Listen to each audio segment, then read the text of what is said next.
नमस्कार, आप सबका स्वागत है मेरे YouTube चैनल पर। तो चलिए आज शुरू करते हैं कथा द्रौपदी जी के बारे में। तो ये प्रश्न मेरे दिमाग में काफ़ी समय से था। जब मैं 9th क्लास में पढ़ता था, उस समय जब हमारी क्लास में हमारे दोस्तों के साथ कुछ धार्मिक चर्चा चल रही थी, तो हमारे साथ तो बहुत दूसरे धर्मों के लड़के भी पढ़ते थे। तो उन्होंने ये प्रश्न उठा दिया कि आपके धर्म में 5 पतियों की पत्नी को भी सती कहा जाता है। उस समय महाभारत का जो सीरियल था वो टीवी पे आता था, तो उसी की चर्चा चल रही थी। उसी के दौरान ये प्रश्न उठा था। तो धार्मिक जानकारी इतनी ज़्यादा ना होने की वजह से उस टाइम मैं खामोश रहा। लेकिन अचानक कुछ दिन पहले मेरे दिमाग में फिर से वही क्वेश्चन आया, तो मैंने पढ़ना शुरू किया। जब मैंने पढ़ना शुरू किया तो मैं हैरान रह गया। अगर आप आज के दिन में देखें तो आजकल तो कोई बेटी अपने माँ बाप का कहना नहीं मानती, तो सास ससुर का कहना मानना तो आज के ज़माने में बहुत दूर की बात है।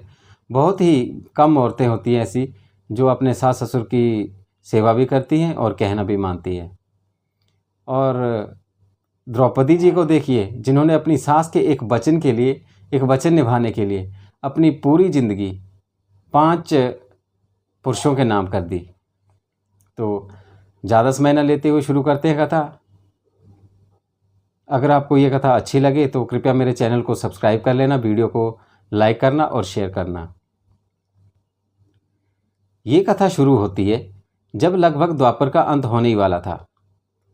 उस दौरान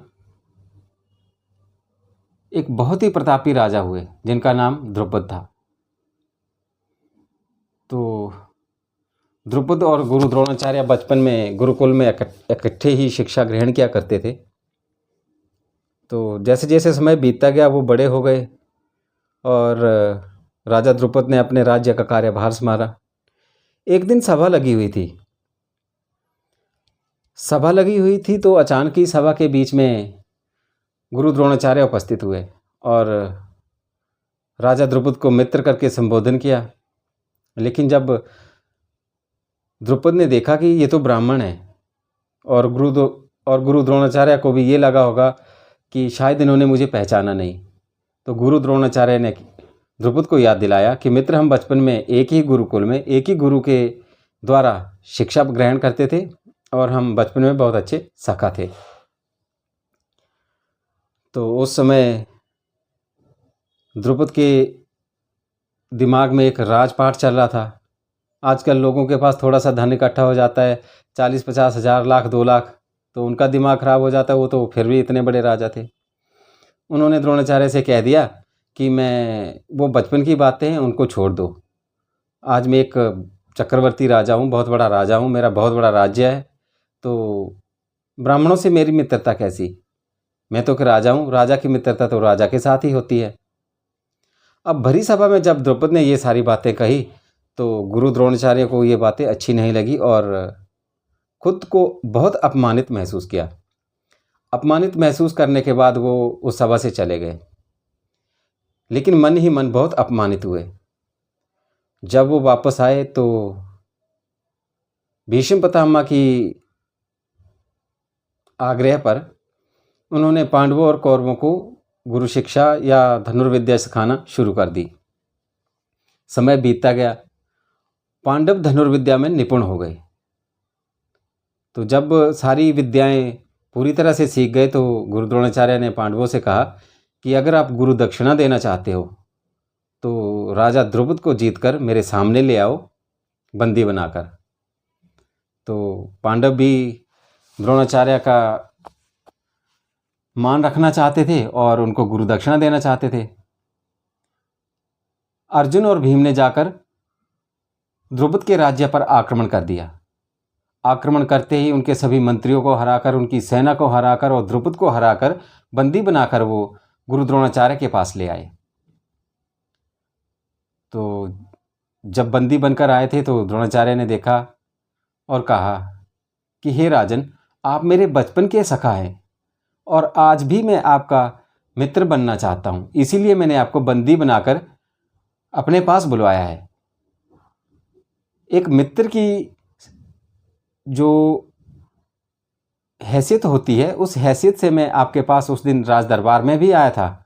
मुझे अपने बेटे के लिए कुछ गायें चाहिए थी ताकि मेरा बेटा दूध पी सकता, लेकिन आपने मुझे उस दिन भरी सभा में अपमानित कर दिया था कि आप एक ब्राह्मण हो और मेरी मित्रता सिर्फ राजा के साथ ही हो सकती है। तो देखिए, मैंने आपका सारा राज्य जीत लिया है, अब मैं भी राजा हूँ, आपके पास तो कुछ भी नहीं है अभी, फिर भी मैं आधा राज्य आपको दे देता हूँ, आप मेरी मित्रता स्वीकार कर लीजिए। इस बात को लेकर दोनों के बीच में संधि हो गई और राजा द्रुपद ने गुरु द्रोणाचार्य की फिर से मित्रता स्वीकार कर ली और आधा राज्य करना स्वीकार कर लिया। और उसके बाद राजा द्रुपद अपने राज्य को वापस आ गया। जैसे ही वो राज्य में वापस आया, वो अंदर ही अंदर कुंठित होने लगा, अंदर ही अंदर सूखने लगा, क्योंकि उसे भी बहुत अपमान महसूस हुआ था कि द्रोणाचार्य ने किस तरह से मुझे हराकर और मेरा आधा राज्य लेकर मित्रता की संधि की है। लेकिन उसके पास इतना बाहुबल, इतनी शक्ति नहीं थी कि वो अर्जुन का सामना कर सके या भीम का सामना कर सके या यूं कहें तो द्रोणाचार्य के शिष्यों का सामना कर सके। वो बहुत दिनों तक सोचते रहे, बहुत सोच विचार करते रहे। एक दिन वो सुबह गंगा के किनारे पर टहलते टहलते ये सारा सोच विचार कर ही रहे थे कि जाते जाते वो एक ब्राह्मण की कुटिया में चले गए।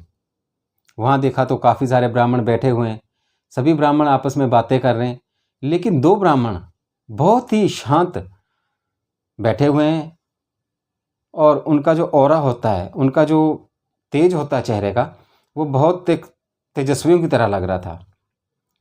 तो द्रुपद के मन में ये सवाल आया कि क्यों ना मैं इन ब्राह्मणों से आशीर्वाद ले लूं या उनसे कुछ ऐसा यत्न पूछूं जिससे मुझे ऐसी संतान हो जो द्रोणाचार्य का वध कर सके या द्रोणाचार्य को युद्ध में हराकर वो मेरा गया हुआ राज्य वापस ले सके। तो द्रुपद ने जाकर उन दोनों ब्राह्मणों का चरण स्पर्श किया और उनके बाद अपनी व्यथा बताई कि मेरे साथ ऐसा हुआ है और मैं चाहता हूँ कि मुझे आप ऐसा उपाय बताएं जिससे मुझे एक ऐसा पुत्र हो या ऐसी संतान उत्पन्न हो जो द्रोणाचार्य का वध कर सके या जो मेरा छीना हुआ राज्य है उसे वापस करके फिर से मेरा मान स्वाभिमान बढ़ा सके। तो जो वो दो ब्राह्मण थे, एक का नाम याज था, एक का नाम उपयाज था। ये वार्तालाप उन्होंने उपयाज को बताई। तो उपयाज ने कहा कि ये कार्य शास्त्र विरुद्ध है, आप ऐसा नहीं कर सकते, अपने स्वार्थ के लिए किसी यज्ञ या किसी हवन या किसी ऐसी विद्या का सहारा नहीं ले सकते। तो द्रुपद ने कहा चलो कोई बात नहीं। द्रुपद रोज हर दिन सुबह गंगा किनारे आते और उस आश्रम में आकर उन दोनों ब्राह्मणों की सेवा अर्चना करने लगे। करते करते बहुत समय बीत गया। 1 साल पूरा हो जाने पर वो ब्राह्मण दोनों बहुत प्रसन्न हुए, उसकी जो सेवा भाव था उससे बहुत प्रसन्न हुए। तो राजा द्रुपद ने अपना फिर जो मन की इच्छा थी वो फिर से जाहिर की। तो उपयाज ने कहा कि राजन, ये कार्य मैं तो नहीं कर सकता क्योंकि मैं ये कार्य शास्त्र विरुद्ध समझता हूँ। आप इसकी बात याज से कर लीजिए, याज अवश्य आपकी जो मनोकामना है उसको पूरा करेंगे। तो द्रुपद ने जाकर याज से प्रार्थना की कि हे ब्राह्मण देव, ऐसे मेरे मित्र द्रोणाचार्य ने मुझे युद्ध में हराया और मेरा राज्य भी ले लिया है और उसके बदले में मेरे साथ मित्रता की संधि की हुई है और अंदर ही अंदर में कुंठित हो रहा हूँ, अंदर ही अंदर में टूट रहा हूँ। आप मुझे ऐसी संतान उत्पन्न होने की विधि बताइए कि जिससे मैं द्रोणाचार्य से भी बदला ले सकूं और अपना छीना हुआ राज्य भी वापस ले सकूं। अगर आप मेरा ये काम कर दोगे तो मैं आपको 1 करोड़ गाय दूंगा। अब याज कुछ लालच में आ गए। उन्होंने कहा ठीक है राजन, आप यज्ञ की तैयारी करवाइए, इसके लिए एक यज्ञ करना पड़ेगा। जैसे ही यज्ञ आपका संपूर्ण हो जाएगा उसके बाद आपको संतान भी प्राप्त हो जाएगी या संतान का जो भी वरदान होगा वो आपको मिल जाएगा। अब द्रुपद ने अपने राज्य में आकर यज्ञ की तैयारी शुरू कर दी। सारी यज्ञ सामग्री इकट्ठी हो गई। सारे राज्यों में बड़े बड़े ब्राह्मणों, बड़े बड़े पंडितों, विद्वानों को बुलाया गया और यज्ञ शुरू हो गया। अब यज्ञ समापन हुआ तो याज ने कहा कि राजन, अपनी अर्धांगिनी को और अपनी जो रानी है आपकी, उनको बुलाइए।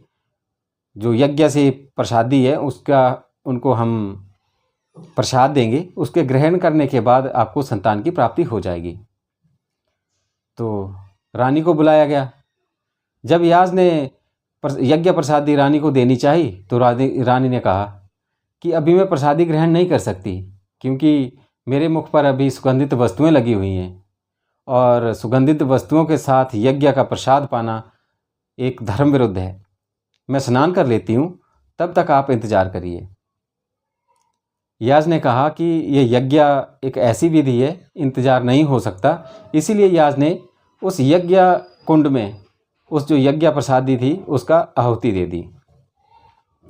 जब एक आहुति दी तो यज्ञ कुंड से मुकुट धारण किए हुए, कान में कुंडल, घुंघराले बाल, तेज से चमचमाता हुआ चेहरा एक पुत्र उत्पन्न हुआ और पुत्र का नाम ब्राह्मणों ने धृष्टद्युम्न रख दिया।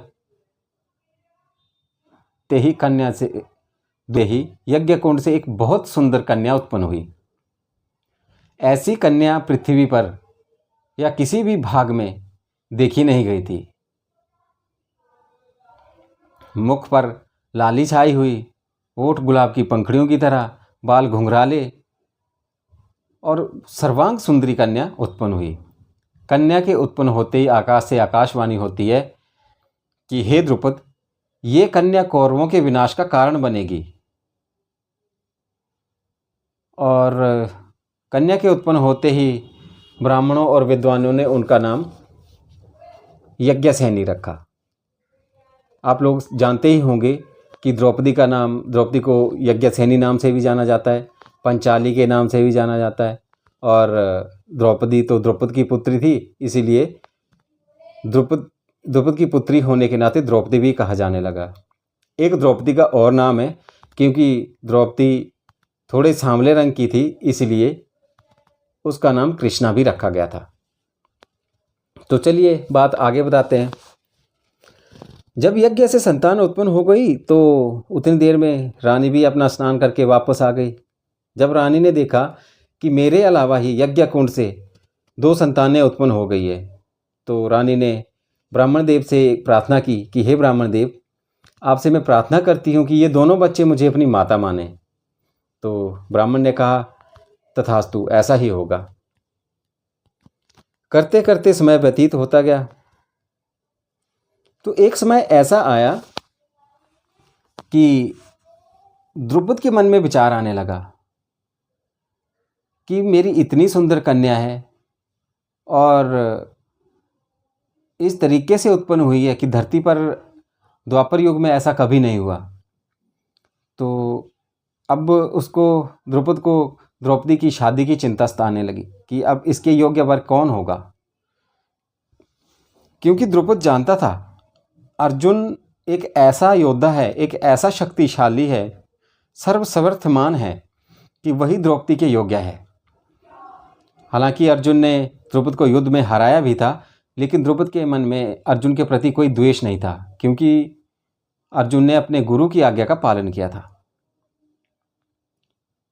और अर्जुन के बारे में सोचकर द्रुपद कभी कभी चिंतित भी हो जाते, क्योंकि उस समय पांडव अज्ञातवास में थे और वर्णामत में ले जाकर पांडवों को लाक्षागृह में रखकर जलाने की कोशिश की गई थी।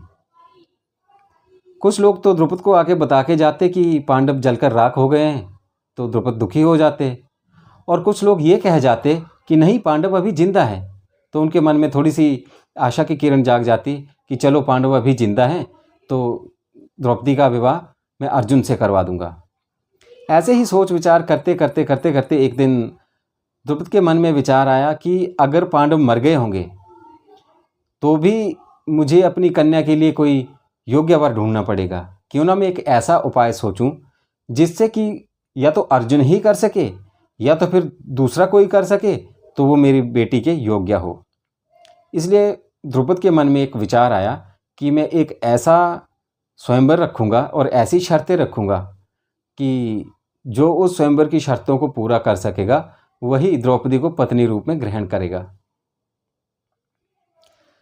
तो द्रुपद ने ना एक बहुत कठोर धनुष बनवाया और एक घूमने वाला यंत्र बनवाया, उसके बीच में एक मछली लगाई गई और शर्त ये रखी गई कि नीचे तेल के कड़ाहे में देकर घूमती हुई मछली को जो तीर से निशाना लगाकर मछली को नीचे गिरा देगा, वही द्रौपदी के साथ विवाह करेगा। तो ये रख दी द्रुपद ने शर्त। अब उस समय पांडव कहाँ थे? उस समय पांडव अज्ञातवास में थे और जब लाक्षय ग्रह में पांडवों को जलाने का षड्यंत्र हुआ तो वहाँ से बचकर पांडव एक चक्रा नामक नगरी में रह रहे थे, ब्राह्मण वेश में, किसी ब्राह्मण के घर में रह रहे थे। तो वहाँ वो रह रहे थे और वेदव्यास जी वहाँ जाकर पांडवों के पास गए और ये सारी जानकारी वेदव्यास जी के पास थी। तो वेदव्यास जी पांडवों के पास जाते हैं और युधिष्ठिर से कहते हैं कि हे युधिष्ठिर, पांचाल देश में एक द्रौपदी नाम की कन्या है। अब यहाँ से आप कथा को जरूर गौर से सुनना, अभी तक अगर जो सुनी वो सुनी, यहाँ से आगे आप सुनना कि कथा क्या मोड़ ले रही है। तो जब द्रौपद ने ये ढिंढोरा पिटवा दिया था कि द्रौपदी का स्वयंवर है, तो जो ब्राह्मण था जिनके घर में ब्राह्मण वेश में पांडव रह रहे थे, उस ब्राह्मण ने भी पांडवों को ये बता दिया था कि पांचाल देश में एक राजा ने ऐसी ऐसी शर्त रखी है। पांडवों को इसके बारे में जानकारी मिल चुकी थी। लेकिन गुरु वेदव्यास जी वहाँ गए पांडवों के पास और उन्होंने युधिष्ठिर से कहा कि हे युधिष्ठिर, पांचाल देश में एक द्रौपदी नामक कन्या यज्ञ कुंड से उत्पन्न हुई है और आकाशवाणी के द्वारा ये बात सामने आई है कि ये कौरवों के नाश का कारण होगी। और मैं अपनी दिव्य दृष्टि से ये भी देख रहा हूँ कि पिछले जन्म में द्रौपदी एक दंपति के यहाँ पैदा हुई। सुंदर होने के बावजूद भी उसको पति नहीं प्राप्त हुआ। ये द्रौपदी के पुनर्जन्म की कहानी है। तो उस कन्या ने शिवजी की कठोर तपस्या की, घोर तपस्या करते करते उसको काफ़ी समय हो गया। तो भगवान शिवशंकर धरती पर आए और उस कन्या को दर्शन दिए और कहा, देवी आप इतनी कठोर तपस्या क्यों कर रहे हैं? आपकी क्या इच्छा है, आप हमें बताएं। तो वो कन्या इतनी उत्सुक हो गई कि वो उत्सुकता के मारे 5 बार कह गई कि हे भगवान, मुझे पति दो, मुझे पति दो, मुझे पति दो। भगवान शंकर मुस्कुराए और कहा, हे कन्या, तूने बहुत कठोर तपस्या की है और आपकी तपस्या ये निष्फल नहीं जाएगी। और तूने अपनी तपस्या के बल पर 5 बार कहा मुझे पति दो। मैं आपको वरदान देता हूँ कि आपको 5 पति हो। अब इतना वरदान पुनर्जन्म का था। ये पुनर्जन्म कथा वेदव्यास जी ने युधिष्ठिर को सुनाई और उसके बाद कहा कि वही कन्या राजा द्रुपद के घर में उत्पन्न हुई है, उसका स्वयंवर है, आप लोगों को जाना है और स्वयंवर में भाग लेकर कन्या को पत्नी रूप में ग्रहण करना है। इतना कहकर वेदव्यास जी वहाँ से चले गए और ब्राह्मण से भी समाचार मिल चुका था, उधर वेदव्यास जी ने समाचार दे दिया। अब सभी पांडवों ने एक मत बनाकर माता कुंती से आज्ञा लेकर वो स्वयंवर के लिए जा निकले। स्वयंवर के लिए निकले, वो बहुत जल्दी निकल गए और स्वयंवर का जो दिन था उससे पहले ही वो पांचाल देश की जो सीमा थी, सीमा पर पहुंच गए। वहाँ उन्होंने एक कुम्हार के घर में अपना डेरा जमा लिया। करते करते स्वयंवर का दिन भी आ गया। अब स्वयंवर में वो उपस्थित हो गए। वहाँ जाकर देखा तो बड़े बड़े राजा, महाराजा, कौरव और दूर देश के राजा आए हुए थे। द्रौपदी को देखकर सभी द्रौपदी को पाना चाहते थे। तो पांडव भी एक ब्राह्मणों की सभा में जाकर एक किनारे जाकर बैठ गए। उस सभा में भगवान श्री कृष्ण, बलराम सब उपस्थित थे। भगवान श्री कृष्ण, बलराम और पांडवों को छोड़कर बाकी जितने भी लोग थे वो सभी द्रौपदी को इस तरह से पाना चाहते थे कि वो सोच रहे थे कि कब ये प्रक्रिया शुरू हो और हम अपना पराक्रम दिखाकर द्रौपदी को अपने साथ ले जाएं। चलो, अब कार्यक्रम शुरू हुआ स्वयंवर का। स्वयंवर का कार्यक्रम शुरू हुआ तो सबसे पहले कौरव अपना पराक्रम दिखाने के लिए चले गए। कुछ कौरवों से तो धनुष उठा ही नहीं, और जिन्होंने उठाया उनसे प्रत्यंचा ही नहीं चढ़ी। कईयों के तो मुकुट गिरकर नीचे पड़ गए, धनुष उठाना तो दूर की बात है। ऐसे करते कराते सभी राजा अपनी बेइज्जती करवाकर अपने अपने स्थान पर वापस आ गए। उसके बाद अंगराज कर्ण खड़े हुए। महाभारत में अंगराज कर्ण ही एक ऐसा पात्र है जिस कर्ण का जो बाहुबल था, उसके अंदर जो धैर्य शक्ति थी, उसको देखकर मैं खुद बहुत प्रभावित हूं। कर्ण ने जाते ही एक हाथ से धनुष उठा लिया, प्रत्यंचा भी चढ़ा ली। तीर उठाकर जैसे ही निशाना साधने वाला था, पांडवों ने सोचा कि बस आज तो स्वयंवर हो गया, कर्ण द्रौपदी को ले गया। जब वो निशाना चिल्लाकर कहा कि हे सूत पुत्र, मैं तुमसे कभी भी विवाह नहीं करूंगी, भरी सभा में कर्ण अपमानित हुआ और कर्ण ने हंसकर धनुष बाण वहीं पे रख दिए और जाकर अपनी जगह बैठ गया। कर्ण के वापस जाते ही अर्जुन खड़ा होकर स्वयंवर में भाग लेने के लिए निकला। चारों तरफ सन्नाटा सा छा गया। वो देखने लगे कि ब्राह्मण भी आज स्वयंवर में भाग लेने लगा। तो जो बाकी ब्राह्मण लोग सभा में उपस्थित थे, उन्होंने अर्जुन का समर्थन किया कि चलो आप अपने बाहुबल को प्रस्तुत करो, अगर आप विजयी होते हैं तो हम आपको आशीर्वाद देते हैं। अर्जुन ने जाकर धनुष उठाया, प्रत्यंचा चढ़ाई और बड़े ही आसानी से निशाना लगाकर मछली को नीचे गिरा दिया। मछली को नीचे गिरा देखकर बलराम और श्री कृष्ण हंसने लगे कि जो नियति का नियम था वही होना था, और हुआ भी वही। तो करते करते क्या हुआ कि सभी राजाओं में हलचल मच गई। सभी राजा ये कहने लगे कि हम ऐसे ऐसे राजाओं को छोड़कर द्रौपदी ब्राह्मणों के पास जाएगी, ऐसा नहीं होगा। ब्राह्मण हत्या तो हम कर ही नहीं सकते, लेकिन हाँ, द्रुपद को जरूर हम सजा देंगे और द्रुपद पर आक्रमण कर देंगे। तो द्रुपद ने भी अपनी सेना तैयार रखी थी, और इसी बीच थोड़ा लड़ाई झगड़ा होने लगा, बहस होने लगी। तो द्रुपद ने उस समय तो संभाल लिया, लेकिन जैसे ही वो स्वयंवर भूमि से बाहर निकलने लगे तो सभी राजाओं ने आक्रमण कर दिया द्रुपद पर। तो अर्जुन ने और भीम ने भी अपना पक्ष संभाल लिया। भीम ने बड़े बड़े पेड़ उखाड़ कर फेंकना शुरू कर दिए, और अर्जुन ने अपनी धनुर्विद्या से सबको हरा दिया, और सब अपनी अपनी भाग खड़े हुए। जब सब अपनी अपनी भाग खड़े हुए तो युधिष्ठिर, नकुल और वो पहले ही अपने डेरे की तरफ चल निकले। जाके वो कुम्हार के पास रुक गए। उसके बाद जो पीछे युद्ध हो रहा था, झगड़ा हो रहा था, भीम और अर्जुन ने वो भी सब कुछ वहाँ पे ख़त्म किया, और उसके बाद वो भी डेरे की तरफ चल पड़े। अब जब डेरे के पास पहुँचे तो भीम ने कहा कि अर्जुन, क्यों ना हम आवाज़ लगाएं बाहर से कि माता हम भिक्षा लेके आएँ, और फिर हमें माता क्या उपदेश करती है। तो वैसे ही उन्होंने आवाज़ लगा दी अपने बाहर से ही कि देखो माँ, हम भिक्षा लेकर आए हैं। तो द्रौपदी ने दोनों की तरफ देखा, और अंदर से माता कुंती ने आवाज़ लगाई कि ठीक है, आप पांचों आपस में बराबर ले लो। अब यहाँ पे ये कथा शुरू होती है कि माता ने आज्ञा की कि पांचों भाई आपस में ले लो।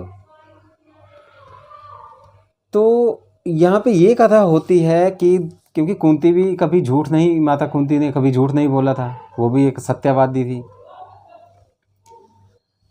तो जब कुंती ने बाहर आके देखा तो वो तो द्रौपदी है, और वो इस बात से डरने लगी कि ना तो मैंने आज तक कभी झूठ बोला है, और अगर मैं पांचों में बांट देती हूँ या पांचों में इसकी शादी करवा देती हूँ तो एक नारी का अपमान होगा, और अगर मैं अर्जुन या जो भी इनसे शादी करना चाहता किसी एक से शादी करवाती हूँ तो मेरे वचन झूठा हो जाएगा।